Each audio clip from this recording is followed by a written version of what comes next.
you guys. So this one is going to be a little different than what I usually do, but I would like to talk about something that's been going on lately.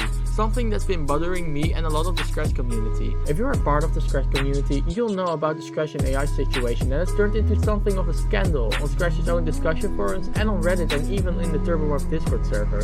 If you're not part of the community or you've been living under a rock these past few days, let me explain. So basically, Scratch is a free programming language and online community where you can create your own interactive stories, games and animations by putting blocks together to make code. Think of it like Blockly. And you probably already know about how almost every major company has been basically meat grinding on the use of AI throughout their website and services ever since ChatGPT became popular in late 2022. Now Scratch is going to become one of those companies. Recently, on January 22nd, which coincidentally happened to be my 5-year anniversary for having a Scratch account, MIT, the company behind Scratch, updated their terms of service and privacy policy, and this one particular section that a lot of people noticed basically says that they have the right to train AI models on your projects. Like, I'm not even joking, I literally saw the new terms of service and it says in fine text: by posting user content to or via the service to the maximum extent of your rights to do so, including under applicable law, you hereby grant us a non-exclusive, perpetual, irrevocable, royalty-free license to improve our products and services and create new products and services, including through the training of AI models. And the vast majority of the community is understandably pissed, myself included. Don't get me wrong, I don't think all AI is bad. I actually like some AI. I like to use ChatGPT often and also experimented with the image generation features a couple of times, and I use 11 Labs TTS a lot for my videos because my IRL voice is so trash that I could never use it for my more serious videos, like this one. But I decided to not use something that could be considered AI in the video against AI because that would be far too hypocritical considering the context of this video. That's why the voice you're hearing right now is someone else reading the script I wrote. And if you're wondering, I did not use ChatGPT to write the script for me either, except to maybe just a tiny bit of stuff. But anyway, back to what I'm trying to talk about. Some other kinds of generative AI just don't appeal to me. Scratch has been brainstorming what AI might look like on the site since 2024 now, and I was never a big fan of what features they have or might have had in store anyway, not even the non-generative ones. Like the face sensing extension, which was admittedly very exciting when they finally released it publicly after like 4.5 years, I guess, but the new TOS update is a new matter altogether. Using our projects for AI training, projects can take up months to plan, code, draw for, and publish, just so that when Scratch eventually does end up rolling out the rest of the new AI features that I'm pretty sure I've heard they were working on, feel free to correct me if I'm wrong, kids can copy it in a few minutes and the end result will be way worse than the original. That feels extremely disrespectful to the creators who actually put the time in it.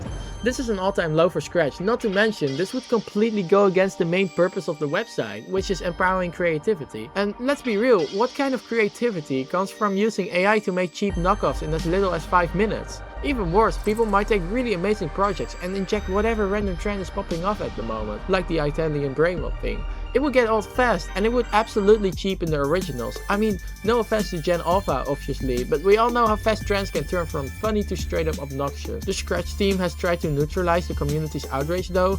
2 days after the TOS update, they made an announcement post that says right now they aren't training any AI models on Scratch's personal data. And that's good because that already addresses any privacy concerns, right? Except they use the words right now, and in this context that can still raise some eyebrows. Saying we're not doing it yet doesn't change the fact that the updated TOS now gives them permission to do it later, and that raises another question. What about public data? Because the projects and assets we upload before sharing publicly likely don't count as personal data at all, and that's where people start getting uncomfortable. Now to be fair, not everyone is that upset by the AI update. I've actually asked a lot of bigger Scratchers what they thought of the situation, and opinions are mixed. Some say that it could go either way, but the most common counter-argument is that if you don't want your project stolen by AI, just don't publish projects. It's that simple. Problem solved, right? Except no, because if everyone just stopped publishing projects altogether out of fear for the AI training, then Scratch would start to fall apart much earlier than everyone thinks it will come. And by the way things look, it will come. I've also seen some arguments that the downfall of Scratch already began when they started to roll out paid memberships, and this entire situation just makes that outcome feel more inevitable. And then there are the people that go, but all they did was say they would use it to train AI models, not generative AI.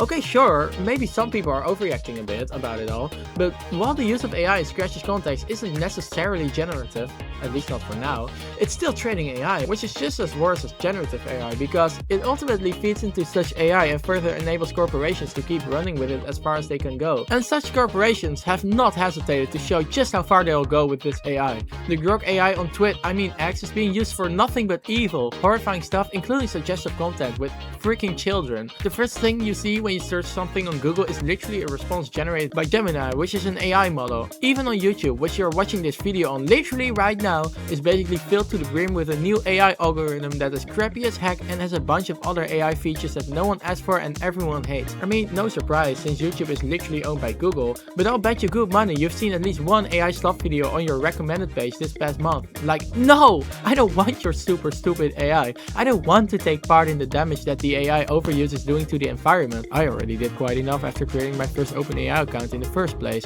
And just when I thought that my favorite website, Scratch, was at least safe from hopping into the AI bandwagon, well, now it's not so safe anymore. We lost the game. The dead internet theory is looking very real right now. Nah, I'm joking. Maybe. So anyway, that's my opinion on the entire Scratch AI situation. I literally could not come up with an ending for this video, and I'm not gonna run to ChatGPT to make one for me. So yeah, that's the end of this video. I'll see you guys next time, and sorry I haven't posted any game updates since my last devlog. This is Adrian behind someone else's voice. This video has been narrated by Exolay. Signing out, bye.